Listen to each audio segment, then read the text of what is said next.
Flexible মানে কোনো বিষয়ে খুব অনড় হয়ে থাকা, এটা রাসূল ইসলাম ছিলেন না, ফ্লেক্সিবল ছিলেন। আমরা অনেক সময় বলি না যে ভাই আপনি কি 9টায় আসতে পারবেন না 10টায়, বলে আম ফ্লেক্সিবল উইথ দিস, মানে যেটা বলবেন আমার সমস্যা, এরকম ইজি গোয়িং ছিলেন উনি, গো ধরে থাকতেন না, যে কোনো পরিস্থিতিকে সামলে নিতেন। ফ্লেক্সিবল হচ্ছে যে কোনো পরিবেশ পরিস্থিতির সাথে নিজেকে মানিয়ে নেওয়া, খাপ খাওয়া, নিজেকে সামলে নেওয়া, সলিউশন বের করে ফেলা, এটা রাসূল সাল্লাল্লাহু আলাইহি ওয়াসাল্লামের ছিল, এটাকে বলে ফ্লেক্সিবল মাইন্ডসেট। নাজরানের 60 জন খ্রিস্টান পাদ্রী এসেছিল মদিনায় দেখা করতে। কোন ধর্মের? খ্রিস্টান। সবাই আওয়াজ করে বলুন কোন ধর্মের?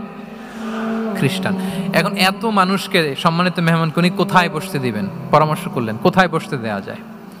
এক সাহাবী বলে আমার কাছে কিছু খেজুর পাতা আছে, ওটা বিছায়া একটা জায়গা করি ওখানে বসি। রাসূল ইসলাম বললেন না, দামি মেহমান, এটা হয়। আরেকজন বলে বিকেল বেলায় তো সূর্য পড়ে যাবে, পাহাড়ের ছায়ায় উহুদ পাহাড়ের ওই পাশে যেয়ে বসি। রাসূল ইসলাম বললেন না, এটাও তো হয় না।